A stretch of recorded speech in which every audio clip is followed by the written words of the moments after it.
From KC born and bred ownership comes the most affordable and highest quality in Chiefs merchandise. For Chiefs fans, by Chiefs fans. Whether it's officially licensed items or unique custom conversation pieces, no matter the size, from grandbaby to grandparent, Noble Apparel has something for everyone. Best prices, best quality, Noble Apparel. Now with 5 convenient Kansas City locations. Off North Oak, Vivian, Holmes, Westport, and 68th Street.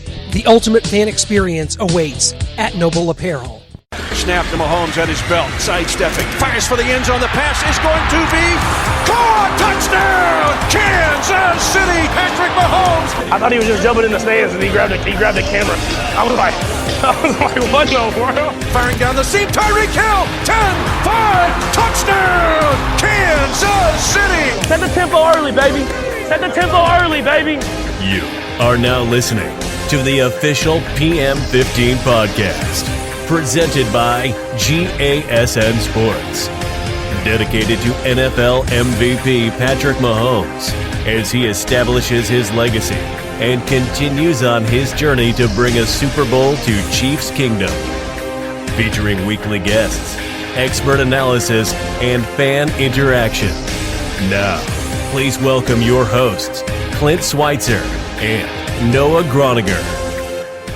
Well, Noah, up until last season, it's the divisional round that has haunted us like Freddy Krueger in our nightmares for the past 25 years. The win over the Colts last year exorcised some playoff demons. This year, it is going to be the Houston Texans coming into Arrowhead after a wonderful bit of luck that saw the Patriots lose to the Dolphins in Week 17. The Chiefs beat the Chargers and are the number 2 seed. They get the pivotal home game. You know the numbers. Teams are like 60% more likely to get to the Super Bowl when they have that home field advantage and the bye. So here we are. The Texans are coming in with an overtime win over the Buffalo Bills. This Chiefs team is rested. It's been good. It's won 6 straight.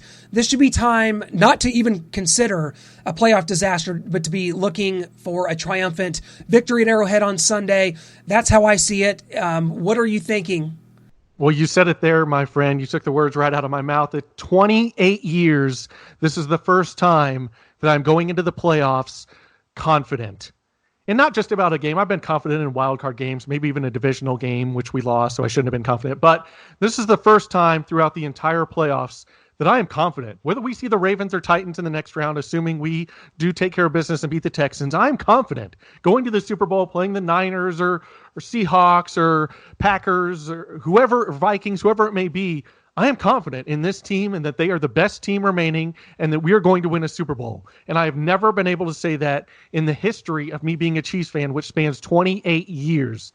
Now, having said that, I'm also in the back of my mind expecting a Texans win and a devastating loss for me because that seems to be how things go in this Twilight Zone world of sports that I live in. But putting that aside, trying to keep that out of the back of my mind, I am 100% confident in this football team where they're at today with a defense, this offense rolling, a healthy football team moving in, Terrell Suggs added.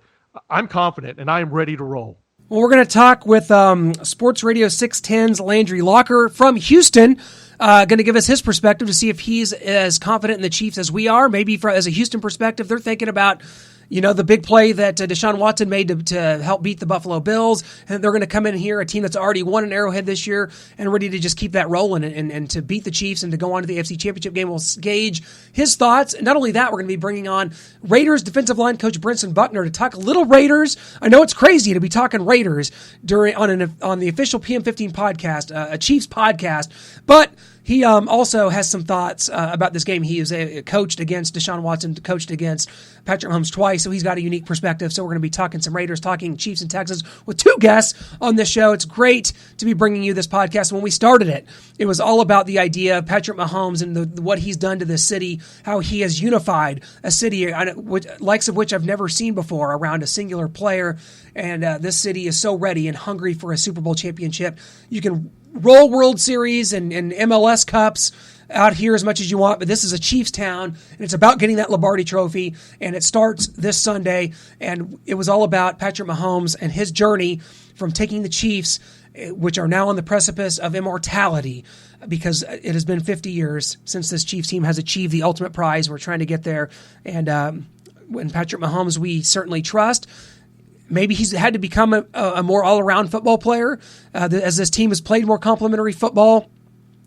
But you have to have full faith in what this team has done, winning 6 straight after sitting at 6-4. And we called them #team trash. They've been anything but these last 6 weeks, and that has to give you supreme confidence. Yeah, the last month and a half, the number 1 defense in the NFL, just a complete and utter total turnaround of this defense. So a lot of credit goes to Steve Spagnuolo, just some of the players getting healthy. Chris Jones, Frank Clark was dealing with stuff early in the season. Tyrann Mathieu, the leader he turned into.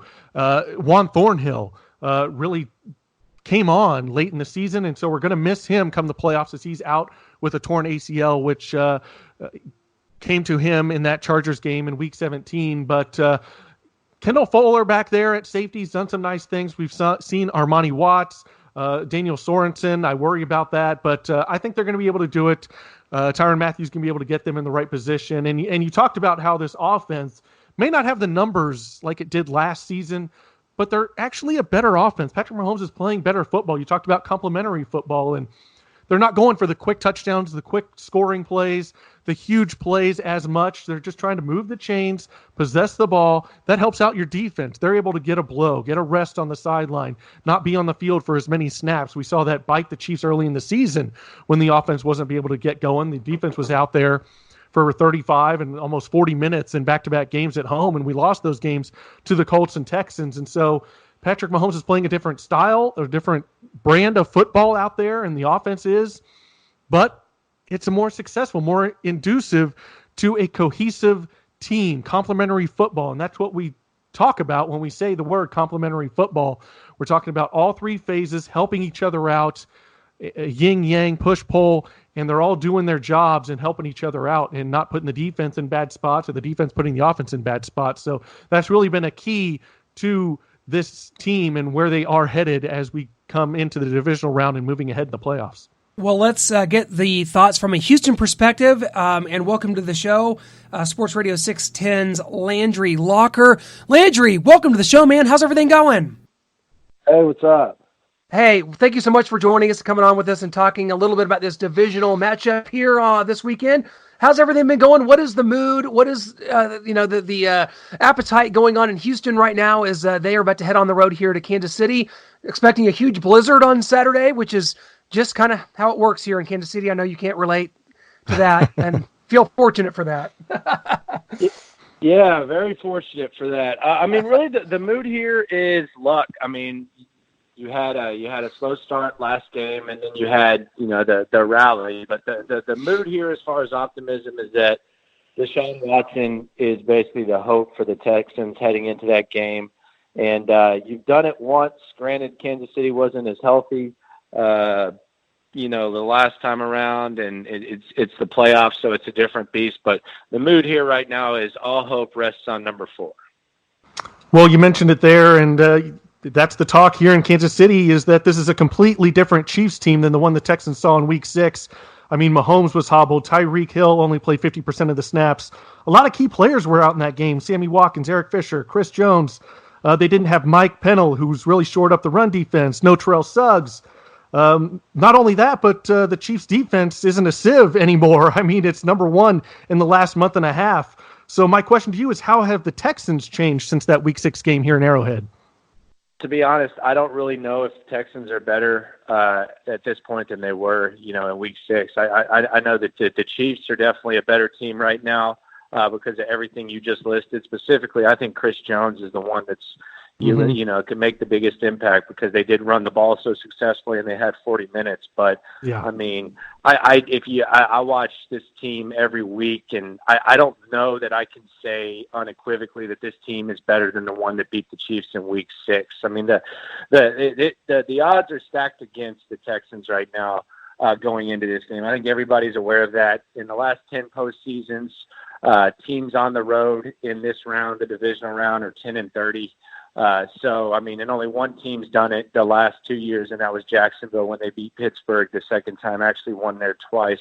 But, to answer your question, man, I would love to sit here and say that you're facing a better Texans team, but I really can't say that. But I know that this is the hardest round to win on the road just because the team's usually rested. They're ready to go.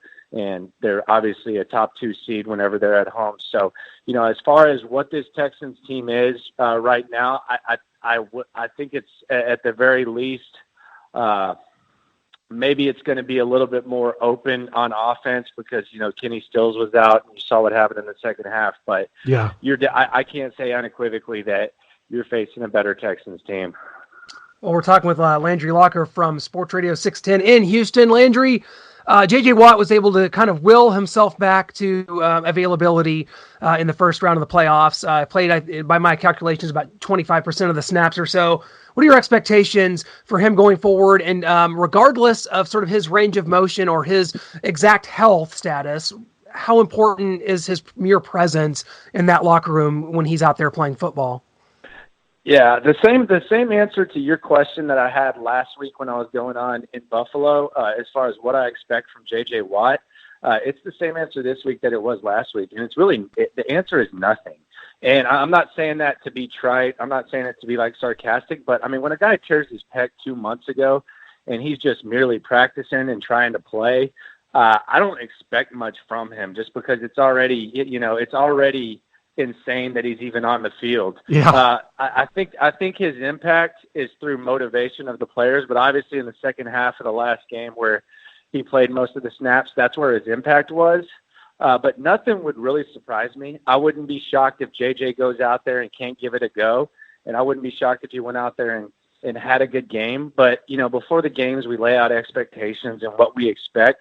And I can't make myself expect anything from a guy who tore his pec and had to walk off the field 2 months ago and is going back on the field. So I have no idea what to expect from JJ. I know he's going to try to give it a full go, but I can imagine that, as hard as it is to come back that soon, it's got to be even harder to play a week later against a team like Kansas City that's just rested and ready to go and ready to take it to you. Well, talking about another player that's going through an injury, the Texans are 8-3 with Will Fuller, 2-3 without him. By the numbers, Deshaun Watson is a completely different and more dangerous quarterback when he's on the field. So what's the latest status on Will Fuller and his availability for this game on Sunday? He practiced today, and I think he's going to try to give it a go. The thing about Will is that you never really know with his hamstring. I think the fact that he didn't play last week makes it more likely that he's going to be out there. Something that, that we've brought up, that Chiefs-Texans game last time, I know it was only a 7-point game, but Will Fuller actually got behind the Chiefs defense a couple times and dropped a couple touchdowns. So he was coming off a career day, and, he should have had a big day against the Chiefs. I know he got by the Honey Badger once and dropped the pass, and then he got by another time and dropped the pass as well. But I think he's going to go. I think you're going to have Kenny Stills in the slot as well. But I think he's going to try to play. But then, you guys just mentioned the weather. That's not really hamstring-friendly weather. So it's only a matter of how long is he going to be on the field. But, I mean, he had a chance to make plays last time, and he just the drops reappeared that were there early in his career. Well, I'm pretty sure the answer to this is just going to need to be that we both should just be happy that Mitch Trubisky isn't the quarterback of either one of these teams. But when you talk about Deshaun Watson and what he's been able to do, you feel like Patrick Mahomes and Deshaun Watson, this will not be the last time that these two teams meet in a big playoff game. I mean, the trajectory is going, the arrow points up on both of these players, so much so. Kind of looking at what each brings to this game. I mean, the Chiefs go ahead and take Patrick Mahomes with the 10th overall pick. The Houston Texans then wind up with Deshaun Watson. A lot of comparisons. You see the big play against the Buffalo Bills. Everybody talking about it. The comparisons to Michael Jordan.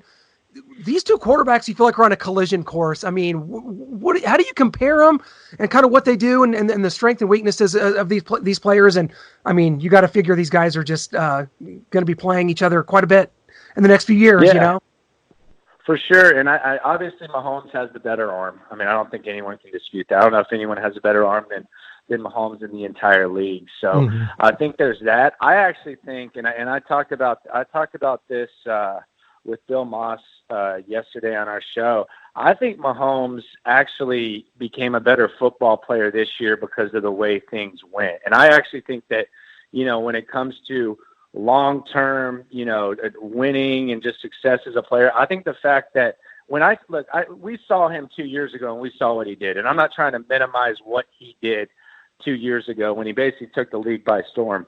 But to me, I was just impressed, and I think the team kind of rallied around it as well.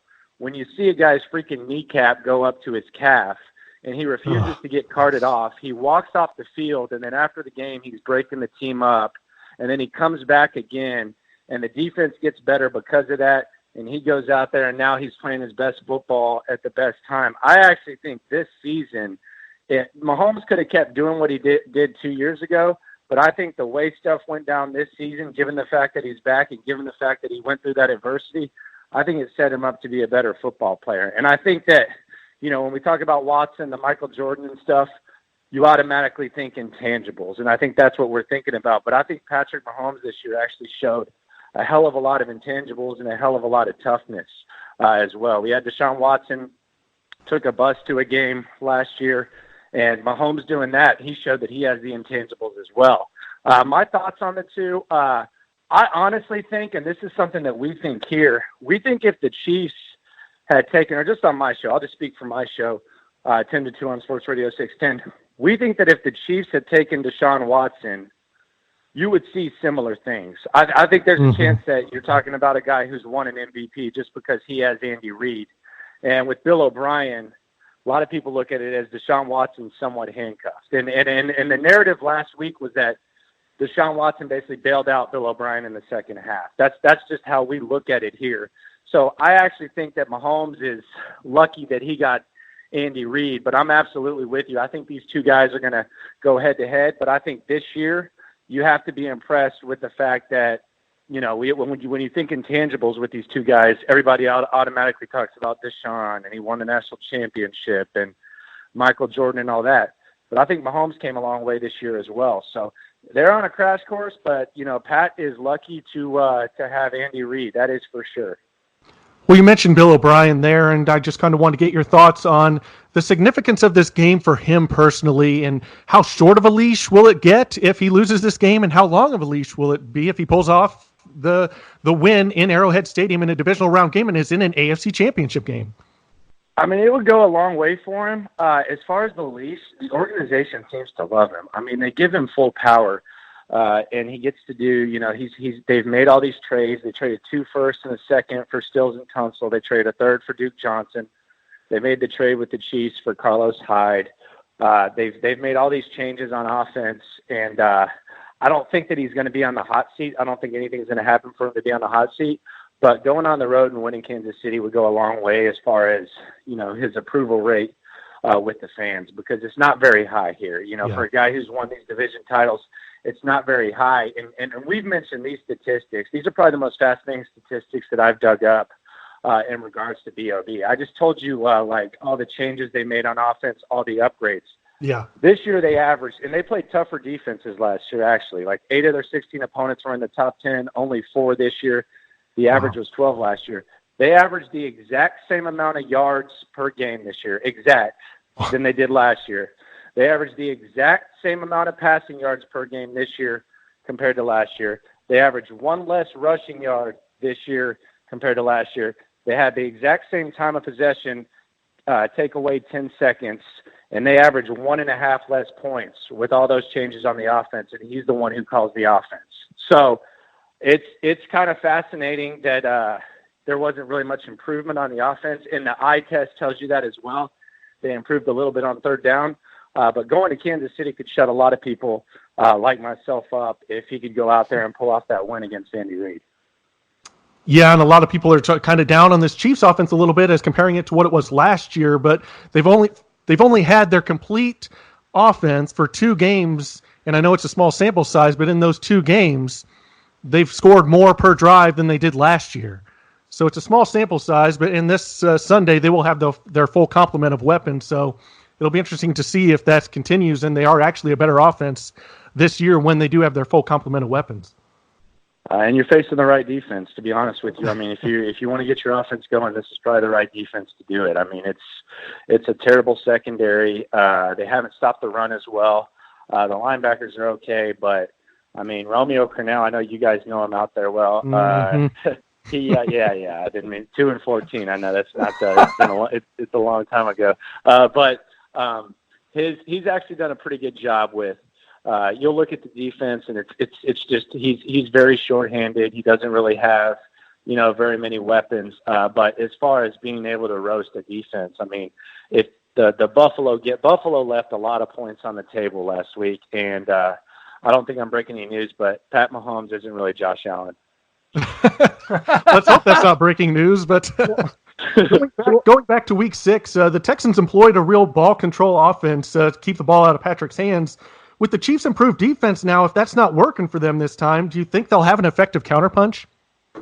Yeah, I mean, they just got to throw the ball. I mean, I will put the Texans receiving core against most in the league if Will Fuller's healthy. It's just a matter of using them the right way. They've also had to I know Fells had a good game against the Chiefs. So, if the Chiefs are stopping the run, the Texans have the weapons to get it done. I think the Texans will be able to move the ball on the Chiefs defense. I think the Chiefs will obviously be able to move it on the Texans. It's just a matter of what it looks like. Are they going to be able to run the ball? I could see a situation where the Texans run the ball, but I could honestly see a lot more zone read. I don't know that they're just going to hand the ball to Carlos Hyde and try to thump it in the middle, especially with Clark there 26 times. But I could see a situation where Watson's running the rock a little bit more. B.O.B.'s kind of tipped his hand and throwing that possibility out there.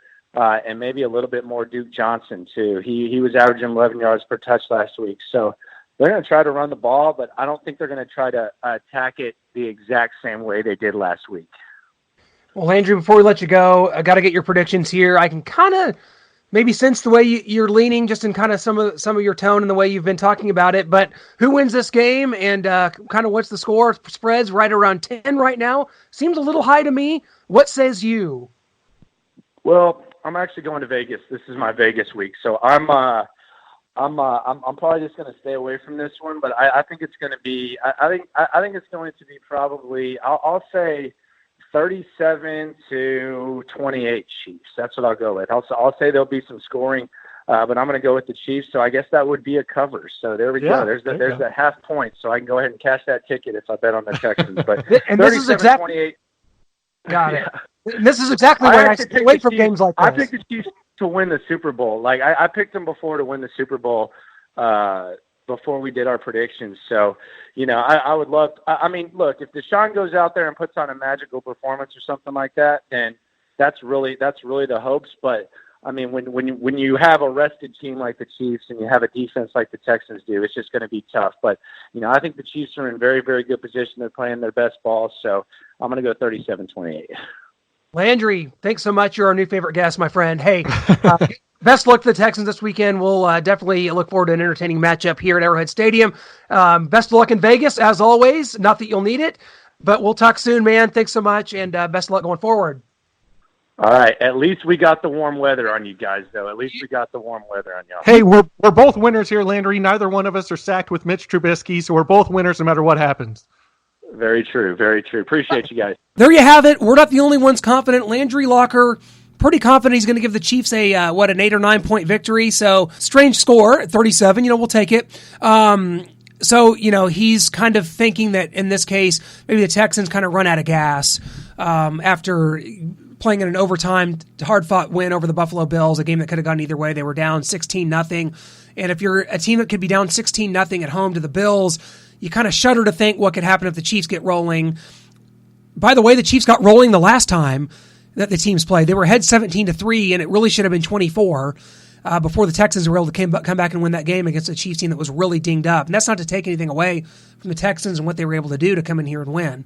But this is a different Chiefs team like we talked about, and I just don't see any way that the Chiefs are outgunned. The Chiefs have not lost a game by more than 7 points in more than 3 years now. It's unbelievable, the model of consistency that Andy Reid has brought to this franchise.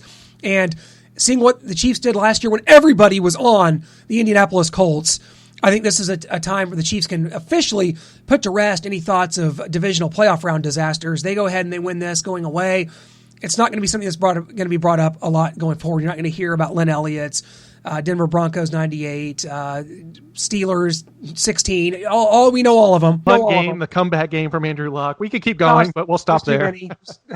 You won't hear that as much going forward. This is a big opportunity for the Chiefs. So with that being said, we want to go ahead and bring on our next guest. He is Raiders defensive line coach Brenston Buckner, and he has a kind of an interesting perspective here. Former Clemson player, as the Clemson Tigers get set to take on LSU in the national championship game. We're going to get his thoughts about the Raiders and, of course, Chiefs and Texans. He's coached against both of them. Brenston, welcome to the show, man. How's everything going? All right, how you doing? Hey, we're doing great. Thank you so much for hanging back for a minute. Yeah. Well, Brenston, of course, I mean, you've been in coaching for the past decade plus. You're the current defensive line coach for the Raiders, as we talked about, coming in from Tampa Bay. And look, I mean, I don't know if you know this stat yet, but the Raiders had 13 sacks in 2018. You go all the way up to 32 in 2019. And, I mean, we have no better place to point the finger than to you, my friend. You were able to help bring this defensive line around. And the Raiders really, you know, with a chance to even make the playoffs, albeit a very small chance going into the last week. This team obviously got better. And what do you think the key was in this defensive line, getting more pressure and getting more sacks, creating more turnovers? This defense was ranked 14th overall, and it got better. How did you guys do it?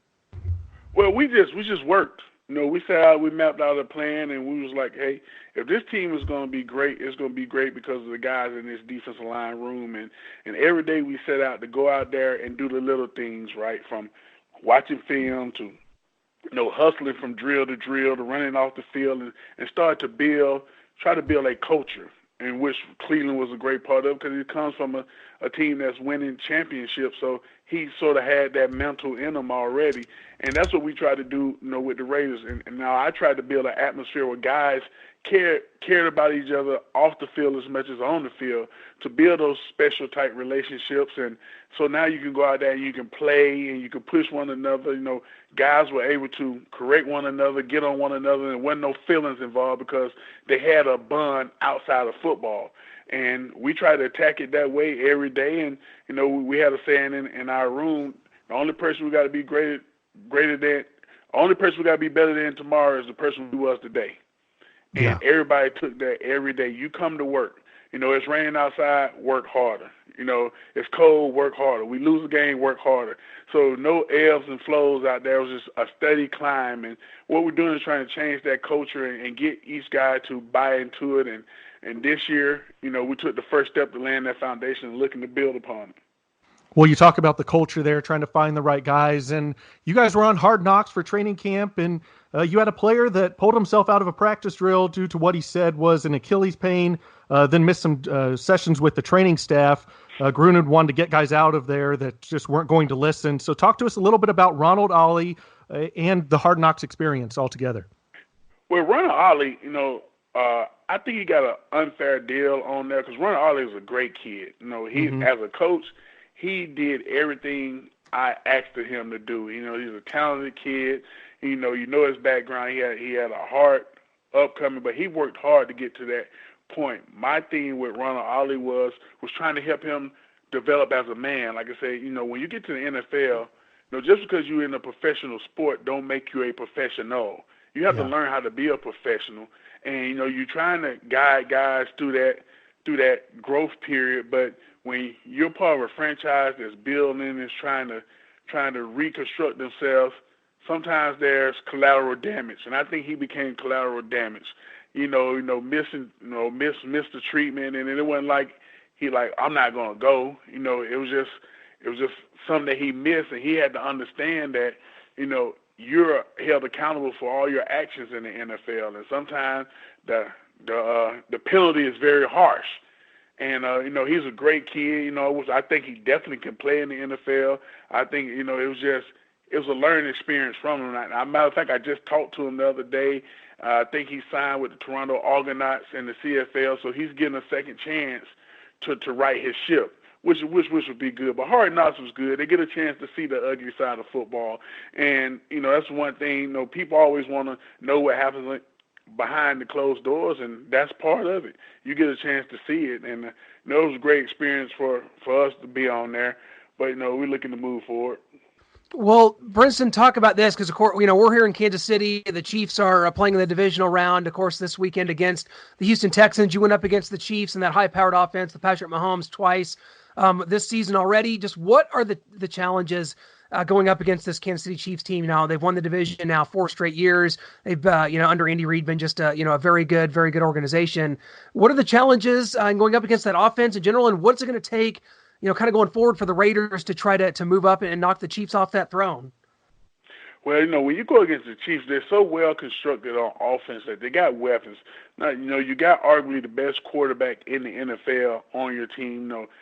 Personally, I'm a guy who played against Dan Marino and the Jim Kellys and saw those guys, the Steve Youngs. This guy's arm talent, Mahomes' arm talent is the greatest thing I ever seen witnessed personally in my life. But he has weapons. They're not just fast north and south, but east and west. Then they have a run game. He can run the ball.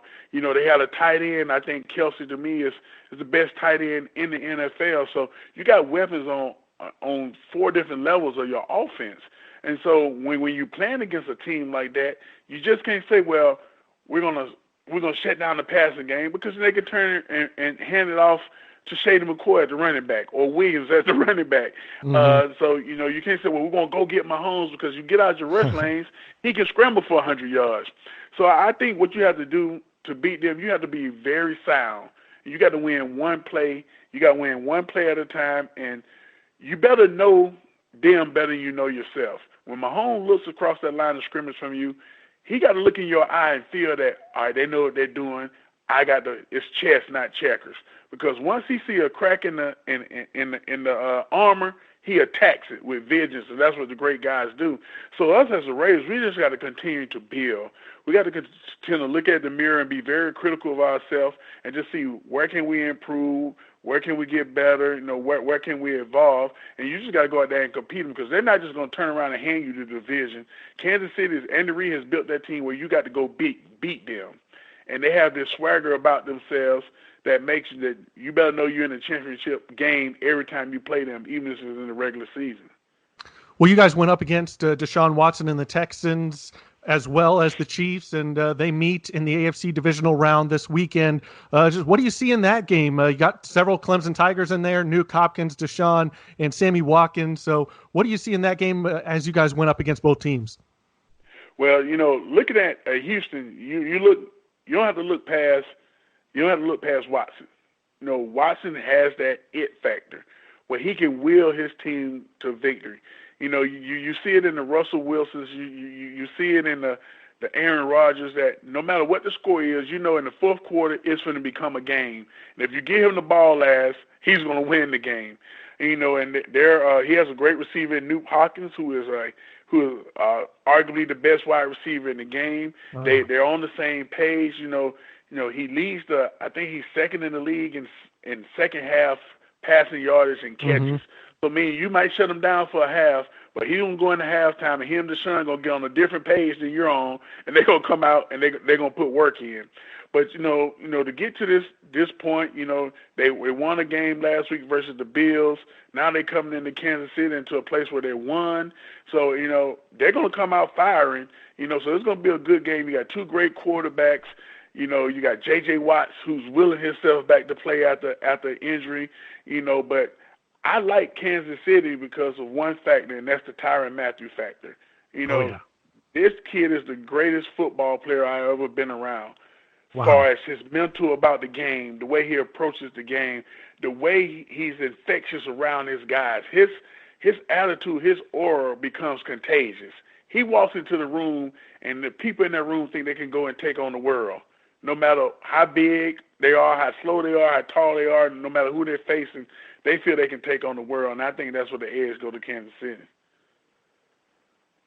Yeah, absolutely. It'll be interesting to see what happens here. And I know you guys will be watching, and the Raiders look like a team that could be heading in that direction to be in a game like that here in the next year or two, hopefully. So with that being said, you guys are heading to Las Vegas next year. What's this move going to be like? I mean, I know you've only been out in Oakland for a season, but what's that going to be like for you? And do you think that this is going to be, a positive move for the Raiders? I mean, it's going to be different, but it's going to be, I think, exciting for the fans. And A lot of people going to be coming out to see that new stadium. What's it going to be like for you? I think it's going to be a great move. Guys are excited. I'm excited about it. I've never been a part of a team actually relocating and moving.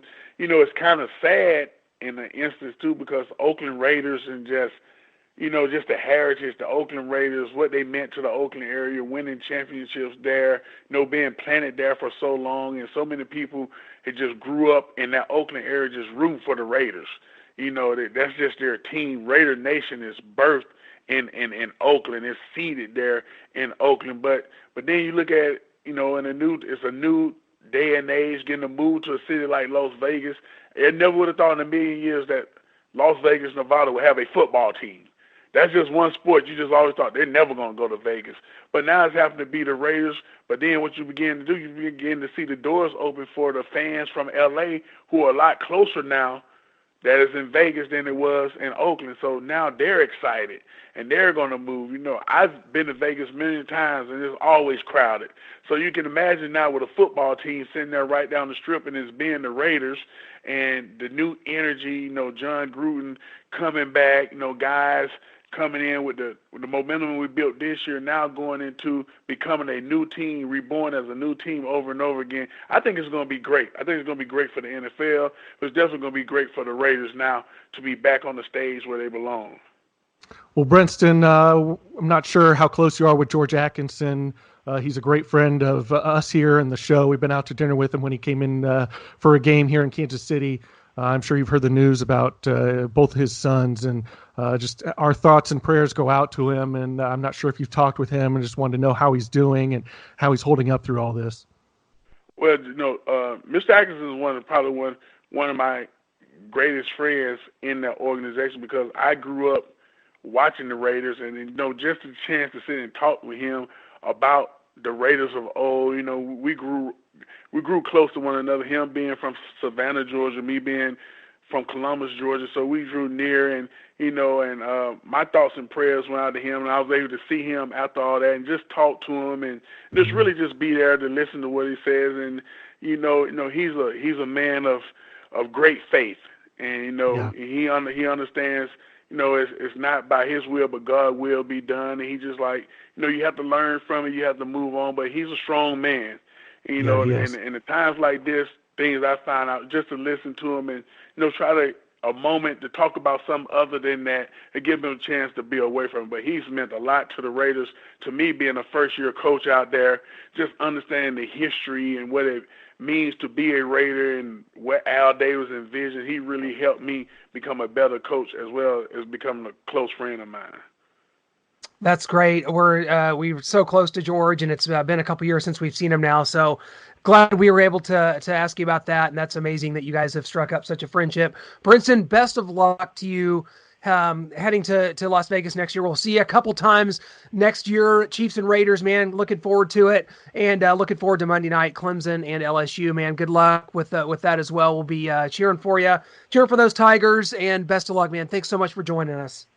I appreciate it. Go Tigers. Interesting perspective from Brenston Buckner, not only a former Clemson Tiger, former Pittsburgh Steeler, a former Carolina Panther as well, but current defensive line coach for the Raiders. He's seen both teams this year, and he says Patrick Mahomes has the best arm he's ever seen. Yeah, not only that, but he's been inside Arrowhead, inside the unfriendly confines of Arrowhead Stadium, where Joe Montana and Nick Lowry helped with a comeback against the Steelers late in that game in the playoffs.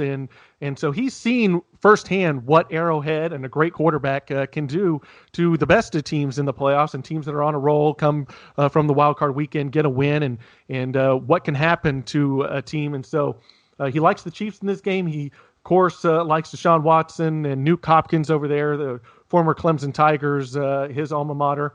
But we got Sammy Watkins over here. We got a little Clemson on our side, and he likes the Chiefs in this game and moving forward, and obviously not talking bad or disparaging anything that Deshaun Watson does. He's amazing, but he just needs more help from his coaching staff around him on the defense and maybe a few more weapons on offense. So he likes what the Chiefs are going to do in this game. We said last year, we all know how much of a sieve, that's the word you used when we were talking to Landry earlier, that the Chiefs were 31st ranked defense last year.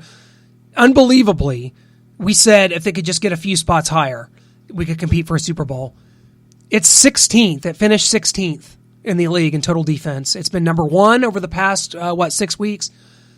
How has this happened? Simple question. How has Coach Spagnuolo been able to do this? Because we said this was a disaster. What a terrible hire. Just Andy Reid hiring a friend. This is the same crappy defense until it wasn't.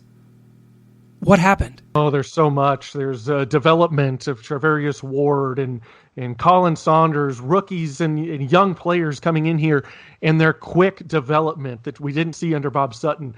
There's multiple defenses that you're seeing. There's adjustments. If a guy's just sitting there playing man and getting roasted, he's not just going to keep him there. He's going to move him around. We saw Kendall Fuller playing specifically just the slot in training camp, and now he's our free safety because he's willing to adjust, unlike Bob Sutton was. We saw key pickups in Mike Pennell, who's really helped out the run defense. Terrell Suggs, who I think is going to be huge in this playoff run as Emmanuel Ogbah and Alex Okafor went down. We had to have another body and talk about a probable Hall of Famer in Terrell Suggs coming on. He's still got a lot left. He had 5.5 sacks with the Cardinals before he came in here. And Tyrann Mathieu, the leadership of Honey Badger, is just, it cannot be quantified how important that has been for this defense. Another coach on the field getting players lined up. That's going to be important for this playoffs because we saw him do that with Juan Thornhill early in the season until Juan kind of got his own footing. He's going to have to do that with probably Kendall Fuller and Armani Watts back there. He's going to have to maybe tell them where to line up with their job, what the responsibility is on a certain play.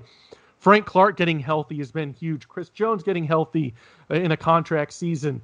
I mean, there's so many things you can point to. The linebackers getting better. They're not a strength of this unit, but they were horrendous under Bob Sutton. They were horrendous to start this season, and they're actual players out there. They're holding their own. They're not making huge plays. They're not strengths, like I said, but they're holding their own. They're not a liability out there. So that all those factors have been enormous. We needed every single one of them, and it's clicked at the right time the last 6 weeks of the season, heading into the playoffs. So my hat's off to all of them. Well, we have playoff history with Houston, of course. Let's go back to 1994. Joe Montana leads the Chiefs to an upset victory over the favored Houston Oilers to advance to the AFC Championship game. And then just 4 years ago, the Chiefs broke their 21-year playoff drought by winning at Houston when they had Brian Hoyer at quarterback. Things a little better just 4 years later with Deshaun Watson at the helm. And like I was talking with Landry about, like I asked him, these two quarterbacks appear to be on a collision course. This is not the last time we are going to see this matchup. Now, of course, I would have said the same thing about Mahomes versus, say, Andrew Luck, and I might have been wrong. But in this case, you could see these two for a very long time. Last year, people were saying about Baker Mayfield. I wasn't ready to go there. These two are solidified, and this is going to be fun for a lot of years. Yeah, and I guess you could say that about Lamar Jackson as well. It's sort of, I hate to say this, but it sort of has the feel of the Baker Mayfield thing. Not as extreme because Baker hadn't really proven anything yet. People were just kind of anointing him, talking about, he had the most touchdowns in a season for a rookie. He also had a lot of interceptions, and we saw that climb, and we saw his touchdown numbers go down and his interceptions go up. So now Lamar Jackson, he's going to be MVP. He's spectacular. But with the hits, is it going to have that longevity of saying that we're going to count on this matchup for years and years and years to come? This is going to be the Brady Manning of the future. If you're going to talk about that, if you're going to have that, you got to have sustainability, and you're going to have availability. And I'm not sure Lamar Jackson's going to have that. I just can't say that. But you look at Deshaun Watson, Patrick Mahomes, they're a little more safe. They don't take as many hits, although I guess you can say that with Deshaun Watson, how many times he gets sacked and how he holds the ball. But they're trying to fix that offensive line. It is getting better.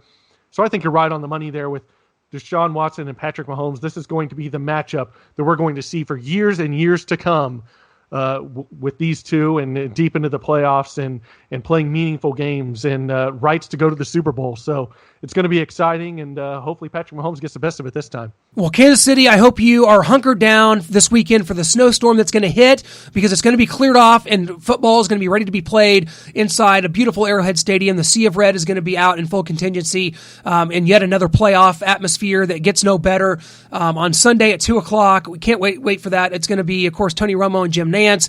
It has that big game feel when those two are on the call. No question about it. So just get ready for this. Kansas City, you don't get this opportunity that often. I think that Kansas City went 17 years without hosting a playoff game at one point in time. From like 1973 to 1991, there was no playoff game played at Arrowhead Stadium. Embrace these moments. This is the big time. You're going to see this a lot as long as Andy Reid and Patrick Mahomes are attached to the hip, as long as both are fully functional, as long as Patrick Mahomes is healthy. This is your new reality. Buckle up for it at Arrowhead Stadium. Please hit us up on our website, gasnsports.com. Subscribe to the podcast. Give us some feedback. The PM15 podcast is available on Apple Podcasts, Stitcher, Spotify, and Google Play. Any way you choose to take in your podcast, you have this show. Hope you've enjoyed listening to this as much as we've enjoyed bringing it to you. We will see you Sunday at Arrowhead Stadium.